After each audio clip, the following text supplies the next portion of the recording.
latihan penilaian sumatif tengah semester atau PTS, STS, UTS semester 1, mata pelajaran IPAS, kelas 3, kurikulum merdeka. Soal nomor 1. Berikut bukan alat indera, yaitu A. Mulut, B. Lidah, C. Kulit, D. Mata. Jawabannya benar, A. Mulut. Jadi mulut itu bukan termasuk alat indera ya. Di tubuh manusia itu ada 5 alat indera yang disebut sebagai panca indera. Ada lidah sebagai indera pengecap rasa, ada kulit sebagai indera peraba, ada mata sebagai indera penglihat, ada hidung sebagai indera pembau, dan ada telinga sebagai indera pendengar. Soal nomor 2. Anosmia adalah kekurangan kepekaan rangsang pada A. Kulit, B. Hidung, C. Telinga, D. Lidah. Jawabannya benar, B. Hidung. Jadi anosmia itu adalah kita kehilangan daya penciuman ya. Saat kita kehilangan daya penciuman, jadi kita itu tidak bisa membau bau-bau yang sebenarnya itu normal. Jadi hidung normal itu bisa mencium, tapi saat kita mengalami anosmia, kita tidak bisa membau itu. Soal nomor 3. Sifat benda yang dapat dikenali menggunakan indera peraba adalah A. Berat ringannya, B. Warnanya, C. Kasar halusnya, D. Jauh dekatnya. Jawabannya benar, C. Kasar halusnya. Ya, indera peraba itu kan bagian kulit jari ya, terutama itu bagian permukaan kulit jari-jari. Nah, itu yang bisa kita rasakan atau yang bisa kita kenali adalah kasar atau halusnya sebuah permukaan benda.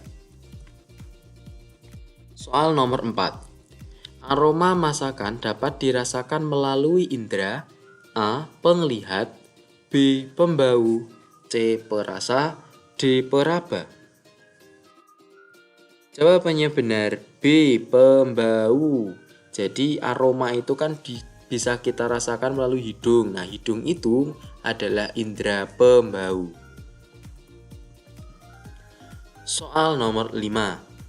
Jika kita memakan obat yang berbentuk tablet, obat tidak diletakkan di pangkal lidah. Hal ini bertujuan A. Obat mudah ditelan, B.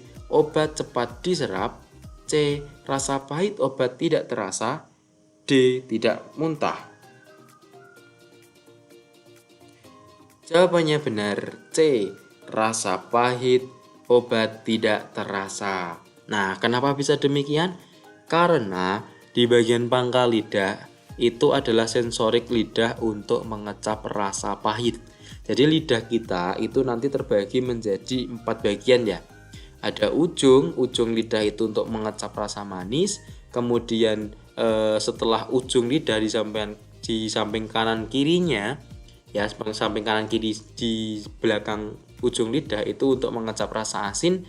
Dan untuk rasa asam itu hampir di pangkal lidah tapi di bagian kanan dan kirinya.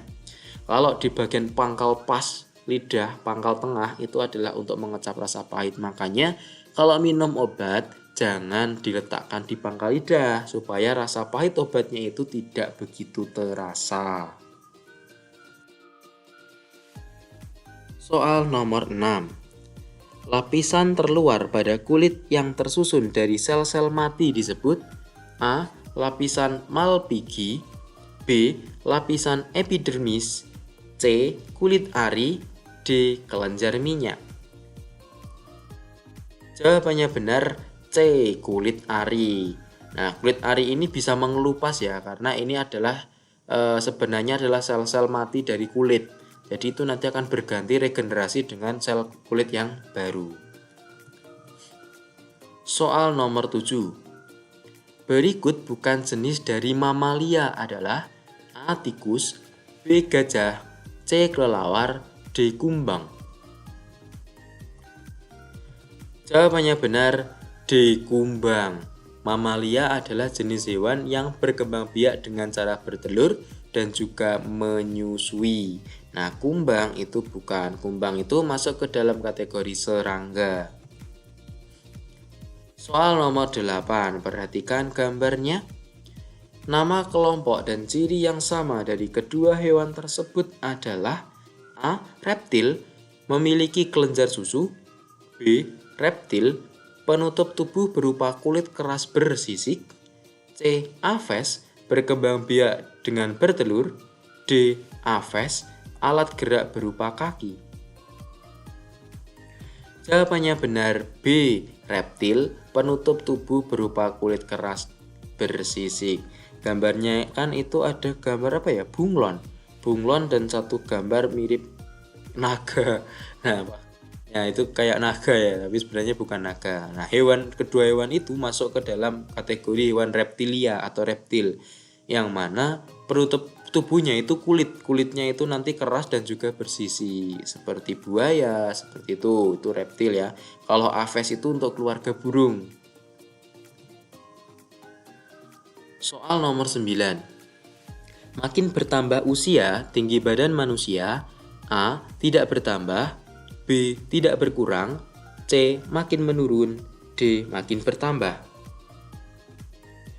Jawabannya benar D. Makin bertambah.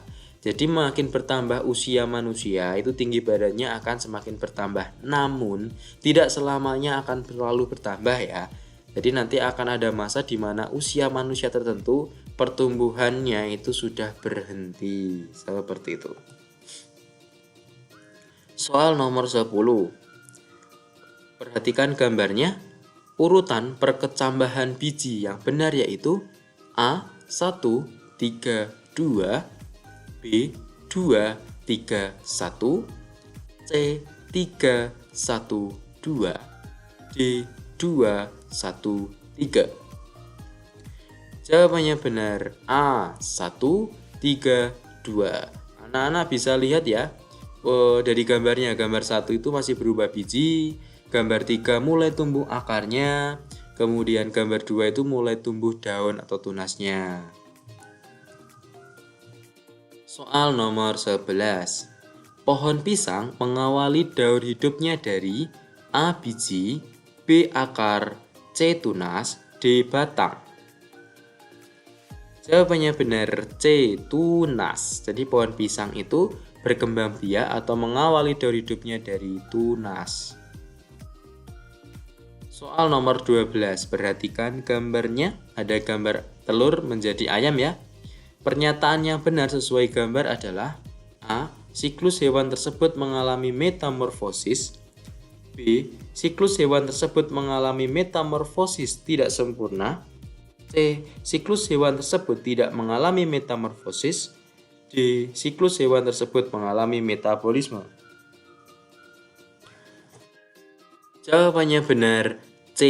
Siklus hewan tersebut tidak mengalami metamorfosis. Jadi jangan salah sangka ya. Jadi kalau ayam itu kan gambar ayam. Awalnya telur menjadi ayam itu tidak dikatakan mengalami metamorfosis karena tidak terjadi perubahan fisik pada hewan tersebut secara signifikan. Itu berarti tidak dikatakan sebagai metamorfosis. Nah, beda halnya misalnya kata itu kan dari telur menjadi berudu. Berudu kan bentuknya kayak ikan. Dan anak bedakan antara berudu dan katak dewasa kan beda jauh tuh bentuknya. Nah, itulah yang dikatakan sebagai metamorfosis. Adanya perubahan wujud atau bentuk tubuh yang signifikan setelah lahir atau menetas dari telur hingga mencapai bentuk dewasanya. Sedangkan yang dialami ayam, bentuknya sejak kecil menetas ya sudah seperti ayam, tapi hanya ukuran versi kecil. Gitu kan, hanya semakin besar, dan semakin besar. Soal nomor 13. Biji akan mengalami pertumbuhan di tanah A. Basah, B. Panas, C. Kering, D. Gersang. Jawabannya benar A. Basah. Ya, jadi biji akan mengalami pertumbuhan di tanah yang basah karena tanah basah itu nanti ada kandungan airnya dan juga tekstur tanahnya itu akan lebih mudah untuk ditembus oleh akar dalam mengalami pertumbuhan biji. Soal nomor 14. Katak merupakan salah satu hewan yang mengalami metamorfosis sempurna.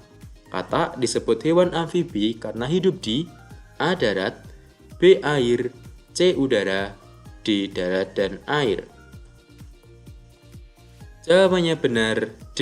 Darat dan air. Jadi amfibi itu artinya dapat hidup di dua alam, yaitu darat dan air. Soal nomor 15. Urutan tahapan metamorfosis belalang adalah A. Telur, nimfa, belalang dewasa, B. Larva, nimfa, belalang dewasa, C.